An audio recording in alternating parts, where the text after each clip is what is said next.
Hey everybody, welcome back to the channel. On the last episode of the Ute conversion, you saw me disassemble the interior and exterior of the car, make my initial cuts, and get things ready for the Smyth Performance kit. Now, we've got a lot more to go, and I'm really excited to show you everything that it took to make this come together, so we're going to hop right in there. It's my goal to make this Ute something that would have rolled off of the Dodge showroom floor if they were in the business of making Utes. So there's going to be a lot of attention to detail, something that you all have come to expect from me and my videos. So thanks for watching, like, share, subscribe, and we'll hop right into it. The next step that we need to take care of is removing the metal from the taillights all the way down to the metal bumper here. Now what we'll do is we'll cut right along that seam, leaving that final edge right here, kind of where that seam sealer is. And we'll remove all of this plastic. We got wires coming out here through these grommets. This is for the blind spot monitoring system. So we'll get all of this out, we'll mark it, feed it back through this hole, and then get everything out of the way so that we can cut right here, right above this bottom spot weld, all the way across, and do the same thing on this side.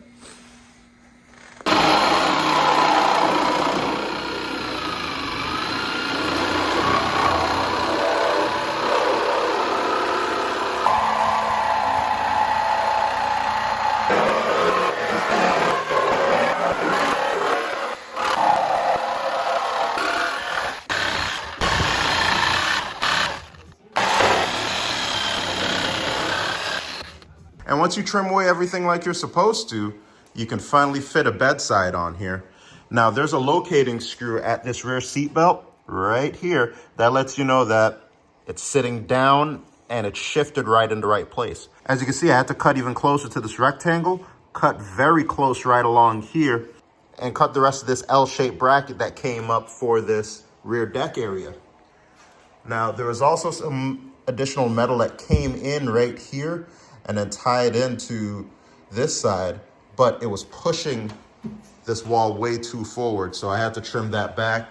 And as you can see, give the aluminum that space to come there. On the back side, once I trimmed everything down here, it gave me enough room. I did not have to beat anything down, thankfully. So we're all good there. And as you can see, I'm sitting solidly on the floor. And from here, I just mocked up a few pieces so I can really see the vision. And I'm so excited. Look how good this thing looks. Once it's lowered, it's got some bigger wheels on it. It's going to steal all of the shows. But we have more to do. The bed wall will end up going right here. So we need to cut away at this flooring. I'll replace it with carpet later. I'm also going to remove the battery and the tray and organize my wiring as I install sound deadening mat.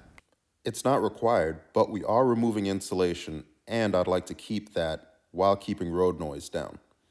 I'm also removing these drain caps so that when water gets down in this area, it can flow down and around the gas tank. I'm also going to take the wiring a step further in the wheel well area. After you take off your rear tires and splash shield, you'll be left with the other side of this connector. Now, one end goes to this sensor over on this side, so we'll unplug it and all of the connections here. And then on this other side, it'll go to an emissions control device that's on the back side of this splash shield right up here. So we'll disconnect that and route that wiring back, pop it back through this grommet, and then we'll route it back through our plastic bag.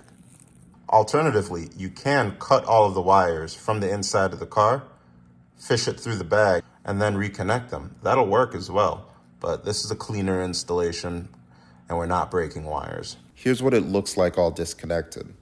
We're going to push the grommet through and feed the wiring back into the car. In addition, right here, you'll have to remove this grommet and a couple of the wires that lead to the area behind this wheel. These two connectors go to the rear wheel speed sensors, one on each side, and can be disconnected right here. So taking a look at the back of the Charger, there are wires everywhere. Our battery and fuse block are housed back here. There's multiple modules, so we need to make sure everything gets placed back in a great place and that we keep everything water resistant in nature. As Mark says in his videos, the bed was never meant to be watertight. So we just have to make sure that the drains are open like I did in the front area, and that we cover all of the wiring with this protective sheath. Now we'll snake all of the wires through there, but I just want to quickly go over some of these main modules and connectors in case you did not mark yours. So starting here, we have the driver's side blind spot monitoring system. We have the park sensing module. We have the park sensor sensors as an assembly. I took the rear bumper off already, so you won't be able to see that here. Here's the antenna that went right here on that black plastic piece to go across the back of the trunk. Blind spot monitoring for the driver's side. Battery cables, fuse block. Another antenna that was right here on my Pursuit model. I'm not sure if it's specific to just Pursuits or other models as well. Our remote keyless entry module, it looks like it has arrows facing down, so it may be imperative to face this one particular way. Here are all my trunk wiring, so the multiple connectors that went underneath the trunk. Here is the harness that I just removed from inside the passenger rear wheel well. And over here are the connectors that I took off from the defroster, the antenna, and the side curtain airbag. On that side, hanging over the bed rail, we have one of the speaker wires, impact sensor, and the side curtain airbag for the driver's side. Now the goal is we're going to snake everything in through this thick plastic sheath, and we're gonna make tiny micro cuts in it where it makes the most sense. For instance, right here, we want to be able to route these wires that go into the wheel well back in this hole. So when the sheath comes up right around here, that's where we're going to make the tiny slit, twist it so that water can't get in, and then route this wire out of the slit and then back into the wheel well. Earlier in the video, I mentioned water resistance, and I want to emphasize that here. I don't expect to have loads of water flowing underneath the bed, but I want to protect these wires from any moisture while making it easy to work on it when needed. Just a few quick notes about wiring and this plastic bundle. You see your main power wire is right here, and it's dangerously close to rubbing up against this metal. Mark includes this grommet in the kit, so what you'll do is you'll slice it, put it over it here, and then make sure that it stays secure as you route the rest of your bag over it, and then zip tie the bag on the other side to create a water resistant seal. Over here, I've cut a slit in this bag, and I'll be able to mount my antenna on that side and bring this grommet with the wires back in here for the pollution control device. I think that's the charcoal canister. And then the second one leading to the sensor on this side. I'll cut another slit right here to get this antenna back right here. And then I may use the same slit or a different one on the adjacent side to bring out that wiring to go back down in here. That'll cover our wheel speed sensor as well. You should have enough plastic to cover everything, and then come back over here to the battery. You didn't have to take out your battery tray. I just wanted to clean out all the glass that was in mine. Now, I did sound deadening mat everywhere, and you gotta make sure you clean off your grounds. Make sure you don't have any of that residue on your ground so that you can create a really good connection there.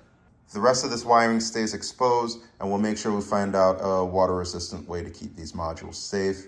The blind spot monitoring will end up going back into corners, and then I'll show you the rest of the wire routing once I figure it out later on in this video. I'm going to push these retention clips back in place, piercing the sheath at its lowest point. That'll allow it to expel water that may have somehow gotten in. After you cut and pull through the wiring, make sure to twist the plastic and seal it with a zip tie. It should look like this one done, and we'll do the same thing to the fuse block and later. Now, like many things on this kit, there isn't just one way to do it. You can assemble everything off of the car and then throw the bed on top of it, just wiggling it in place and getting everything to tuck in. But I'm gonna be a little bit different. I'm gonna assemble it piece by piece. That way I can take the luxury of sealing up this area right here, tossing the middle piece in here, tossing the front structural support, then putting the bedside on this side, and not mar up the aluminum, because I haven't decided on the exterior color of the car yet, and that's gonna play a big factor in whether I choose to rhino line or polish this aluminum. So like I said, with these parts getting ready to be bolted down, I'm going to have to go back and spray all of this fresh metal with some paint to protect it, make sure it doesn't rust. I'll do that here on the other side and across the back. Anywhere that I cut, I'm gonna treat to make sure nothing happens. I'm using Sikaflex construction sealant to create a moisture barrier between the inside of the cabin and the bed. This is great because it maintains some flexibility while being super strong. I prep by scuffing and then applying liberally to both sides before I sandwich them together.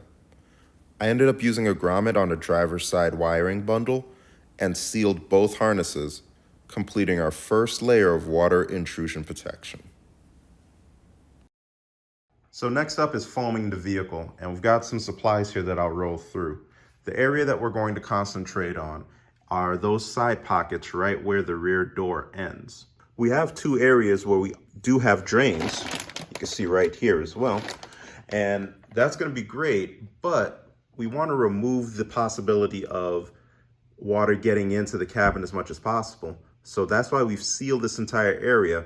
And then we're going to use foam on either side, right in here, over there, and right around the back here, so that we prevent water intrusion as much as possible. We have this aluminum that we'll use to create a buffer or a stop for foam to not expand outside of the car. We have our pour foam, which is 2 pounds in density. You can get more pounds, but 2 pounds is great enough for what we got going on here. And then we have the construction adhesive. You can use a sealant as well. It doesn't really matter. What we're really going for here is adherence of this aluminum sheet to the inside of our bed walls. So once we get that and we can start to pour the foam, we can make sure that water is diverted away from there and then toward the drains where they need to be. Okay, so take a quick look on the outside. I've routed my aluminum flashing on the inside of all of this so that it looks like this. And I got a little self-tapper right here in the corner to hold it steady. And now I'm gonna come back with my construction adhesive and seal all of the edges, because I don't want this, I don't want foam to hop out of here. So if I seal everything up, all the perimeter, we can create a foam leak-free seal. And after that adhesive has had time to set up, this is what it looks like on both sides. And now we can move over to our expanding foam. All right, so this is the two-part expanding foam. This is part A and then part B. It's important to start off with part B, so we'll put equal amounts of each in there, but we'll start off by using part B. It's important that you don't do it the other way around. I don't know what'll happen, but it'll probably start to react sooner than we would like. We're going to have to mix it for 20 seconds and then pour it right in. Let's go with 8 ounces. And now we'll fill up to 16 ounces. Start the counter at 20 seconds. As you can see, it's starting to change color. Let's get you set up in here so you can see the magic.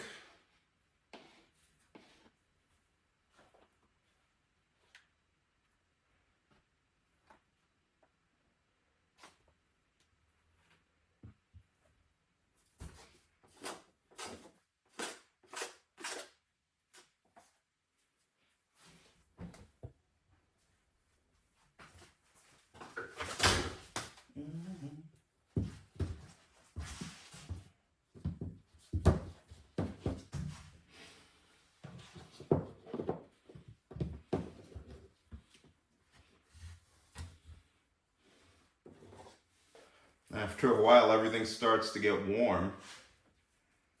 Man, I made a bit of a mess here. Let me see if I can clean all of this up.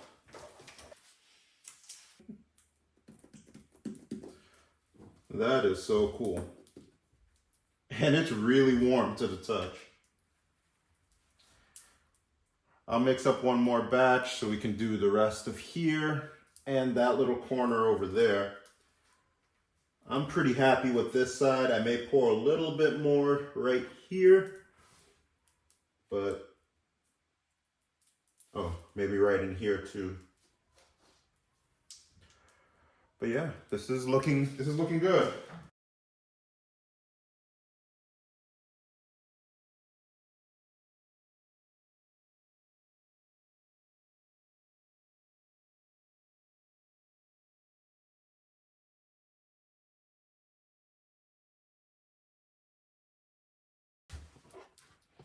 Oh no.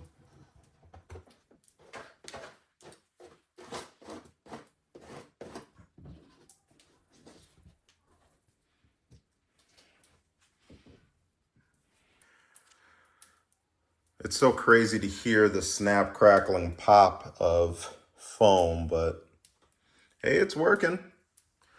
I'm a little angry at myself over that. I spilled some foam on that area twice. So I'm gonna look for a replacement. The great part is even with the rest of the metal in this area, I can still reach in and pop a replacement one in there. So I'm not gonna let it stop my show. So while I get on the internet and look for a replacement, I can install this front tray and then the brace that goes down.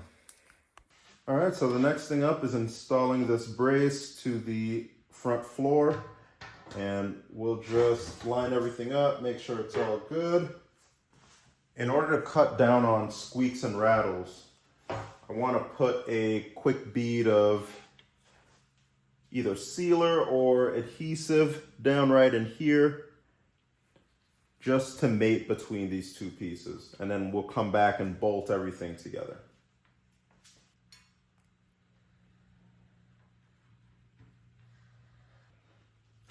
Then we'll grab our favorite bag of hardware. So the button head screws go in this way, and then the washer and nut goes in on the other side.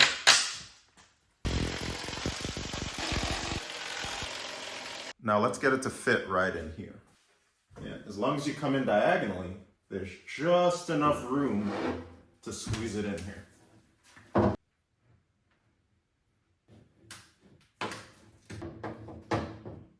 Now we need to support the rear of the bed by installing these two bed braces.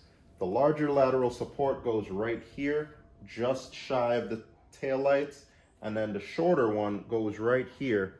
And as you can see, I've already drilled out my 5/16 hole. The nuts and bolts that you'll need are the button head ones, the 8mm nuts that go along with it, and the subsequent washers. So the inside of this C-channel is going to go toward the driver's seat.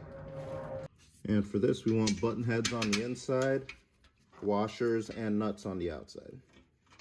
Now I'm ready to install this B-pillar brace right here. It'll add structure between the chassis and the new bed.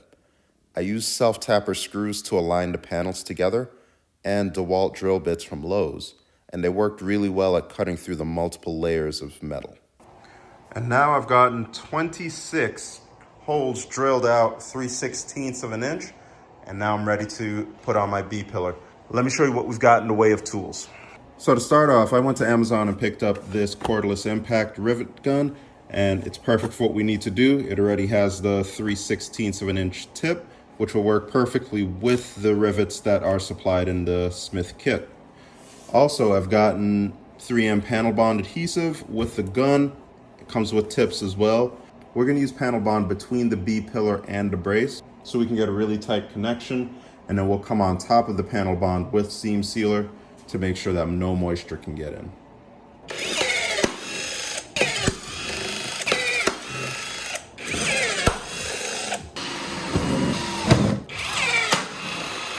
Also want to bond and rivet on this side to tie in everything completely. Here's the finished look. Now let's switch over to the gas door.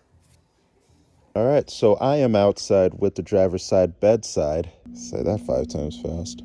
I've taken the driver's side bedside outside, and I'm going to cut out the area for the gas cap.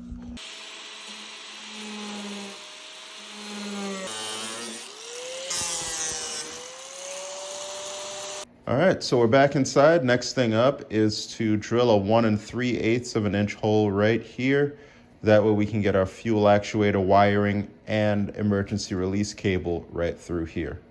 So you want to match up your tip right below that bend line, and that'll make sure that the hole saw goes right underneath the bend.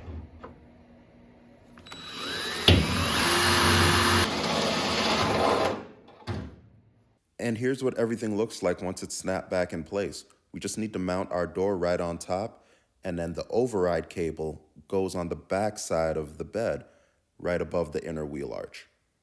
We also need to drill a 2-inch hole right here near the bottom of each side to account for our blind spot monitoring and our side marker lamps.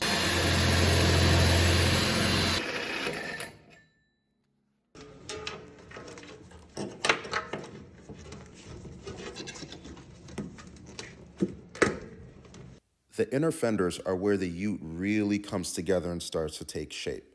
Once you set each side in place, the edges should align like this. Now you can add seam sealer and rivets to join the inner fenders and the bed wall together. Make sure you're drilling in the right place and with the accurate spacing so that you don't drill through and have anything showing on the inside of the bed. There are 4 sets of bed support bracketry that you need to be aware of, so we're going to take it step by step. First are these, and they're the plates that come right underneath here and help you position the inside of this wall. So as soon as you get it to where you have your 1/8 of an inch gap between the tailgate and this wall, you're just going to go ahead and rivet this to each side and lock it in place. So you'll put this down, one on each side, and it'll help you support the front bottom of that bed. Mark suggests either panel bond or using a rivet. I'm probably going to use panel bond because I want to prevent show through of that rivet as much as possible. Next one up, inner support brackets. So take a look right here. You have one that goes right on top, and it's supposed to sit flush with the other 2 pieces here.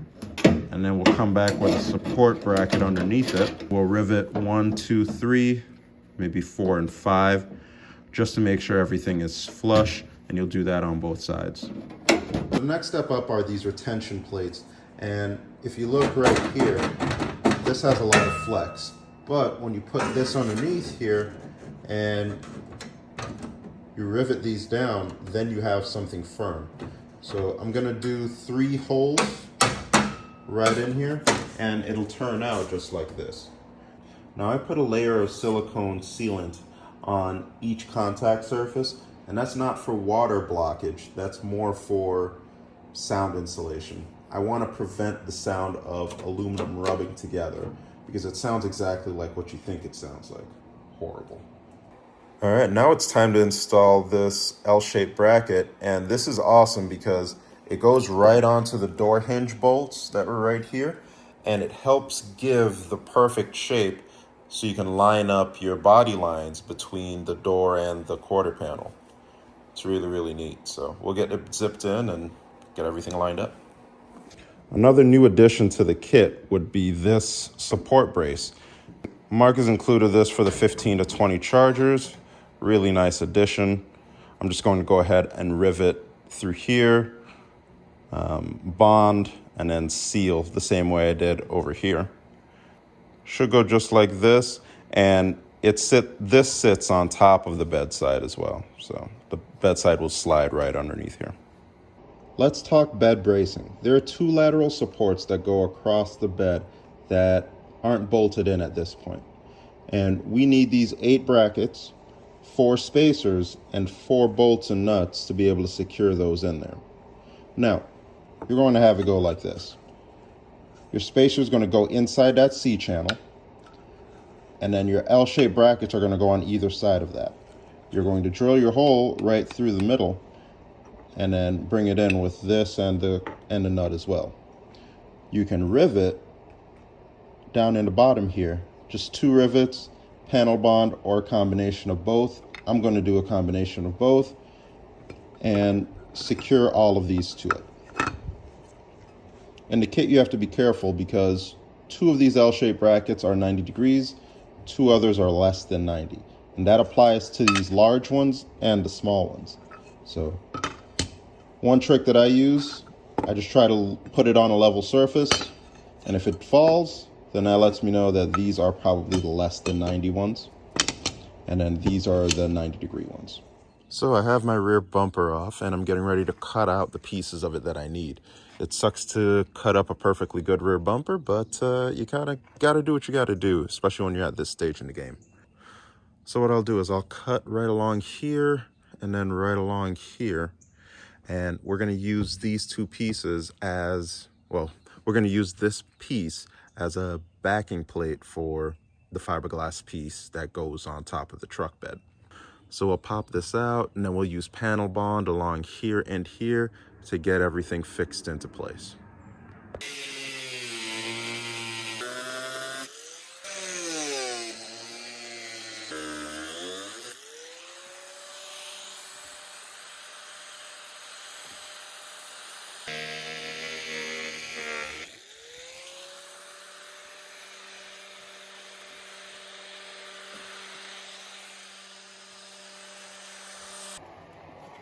And once you snap it back in place, that's how it looks.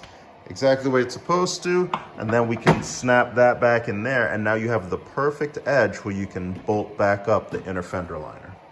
So for this setup, I'm going to wide body the ute. This marker light won't go here and it won't go in this panel anymore. It'll end up going on the wide body trim that I'll eventually buy. So we are ready to permanently mount our bedside. And it starts off by scuffing and waxing grease removing this top surface right down here, all the way down there. I'm also going to apply around this seal and right here at this bottom bracket. On the actual panel piece, we'll adhere it to that leading edge, this wheel arch, and this bed rail. With all the fiberglass scuffed, we can apply that panel bond. I'm applying it liberally and then using a brush to evenly spread it. Place a layer on the fiberglass and on the metal. I used almost 3 tubes on the entire kit. Once you're ready, open up the door and then install the panel, making sure the body lines match the door. We can always sand down that wheel arch to match if needed. I'll also temporarily rivet the lower quarter panel bracket just to hold things in place as it hardens. Once it looks good, I'll drill and rivet that top rail. So now we have our windshield here, and I shimmed this with an even thinner shim than what's recommended, and I'm still getting contact right up here. And I think it's because of how I overlapped my pieces here. Now, as you can see, the side molding piece is kind of tucked above because I assumed this is the way it was going to go. So that's why I'm so happy I waited for the glass to come here before I made my bonding and done everything nice. And then I would have had to carve up this entire lip across here to space the windshield up to give it even more clearance than what this is giving to kind of fill in these gaps. So all in all, what I'm going to do is I'm going to drill out the rivets that are across the top. I'm going to pull these 3 pieces and the glass back out. I'm going to find a way to get this piece closer to the roof, and hopefully that way that'll move this up and then it'll give me more clearance for my glass. Hopefully that will make everything kind of fit better. And if not, then we'll be back to carving out, adequate space there. We'll be filling in space along here to kind of nail everything in. And in order to get everything sitting nice and flush, I ended up removing those side pieces and trimming about 1/2 inch off of the end, eliminating that overlap between the 2 pieces at the top. And that way we were able to get the middle surround sitting higher and closer to the metal piece of the roof. And now the sides are folded in and cinching the windshield a lot better. There's still going to need to be some fiberglass work to connect all 3 pieces together, but we're in a much better point now. So now that that's all done, we can take this angle iron and bond it and rivet it to the rear bed. And once that structure is in place, then we can turn our attention to the fiberglass. I'm panel bonding the top and side surrounds, and we're going to adhere them to the body of the car.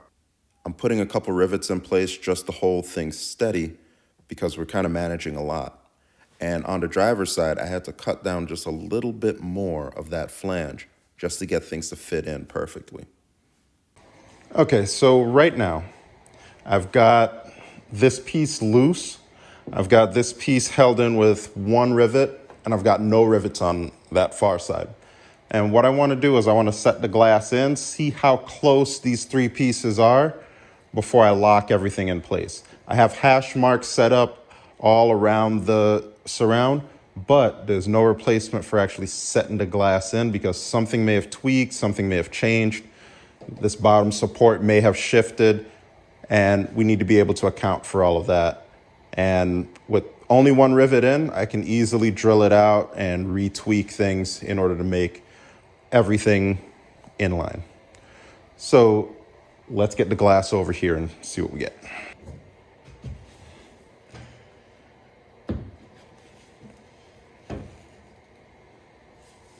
And if you notice, I've got my spacer and a little bit of cardboard. And I need to lift that up a little bit. It looks nice and even all the way across. I'm just gonna shim just a little bit. Love to be able to bring that up and that down. Yeah, that looks good.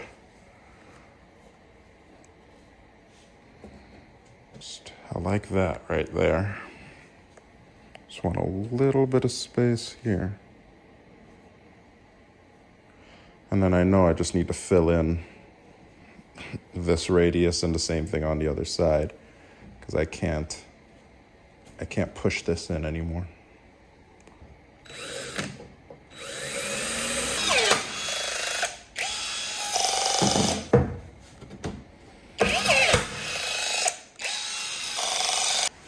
And while I'm back here, let me give it an overall look.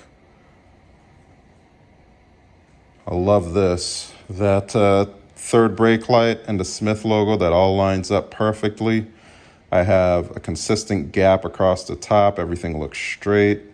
There's a similar gap between the fiberglass and the metal roof, so that tells me it's level. I have similar space on each side within 1/8 of an inch, so I can easily add a little bit of filler on those sides to kind of smooth out that radius.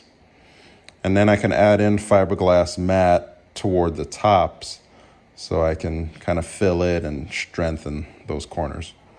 So very happy. Now with the rear surround in place, we need to go and fill in these very large gaps. You can't just stuff Bondo glass in there, so let me show you what you need. I got a package of this fiberglass mat, and if you look real closely, look at how dense it is. There's a lot of fiberglass fibers per square inch, and this is going to be just right for the amount of gaping hole that makes up each side of it. So we're going to use a few layers of this to fill in that hole and the start of smoothing out that entire area. Now I've gotten several layers of fiberglass mat tucked in between those two pieces, and I'm applying resin liberally just to try to build back strength and close that gap. Once that's done, I can bring in a larger piece of mat to expand that repair area and give some more structural tie-in between the metal and the fiberglass. Once that's done, I'll go inside the cab and apply more resin to the underside of this, right where the mat sticks out.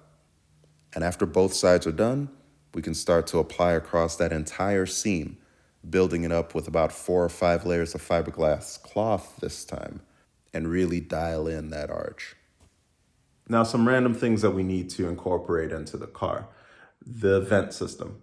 We need to incorporate a vent so that when you open and close your doors, air has a way of escaping out of the cab. Most people end up putting their vent right behind here into that B-pillar brace.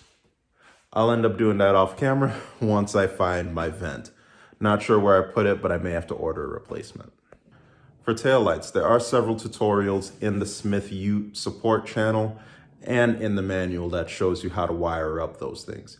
You'll end up having to drill a couple holes, enter your nut certs, and rewire things in the way that the Grand Caravan would like them to be. If your car is equipped with parking sensors, you'll end up re-drilling the holes. You can even use some of the bracketry that comes on that rear bumper to seamlessly fit everything in. But there's several other tutorials on YouTube and in the support page for you to find out more info on that.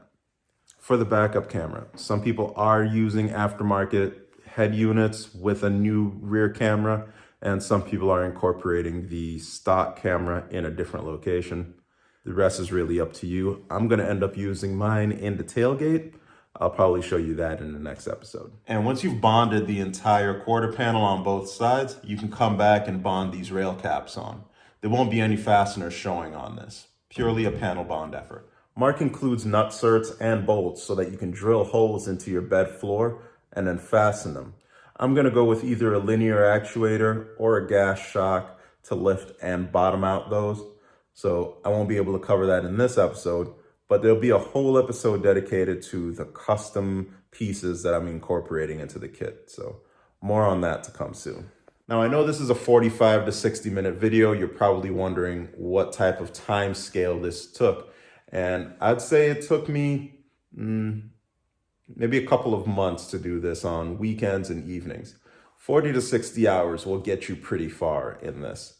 And if you have a second person to help, if you have somebody who's talented in body work or just mechanically inclined, you can shave a lot of that time off as well. But thanks for watching. Appreciate all of the love and support. And on the next video, we will show you some of the things that I'm doing with the tail end of the car. I know we've focused on a lot of that for this video, but you'll like what's to come on the next one. Thanks for watching.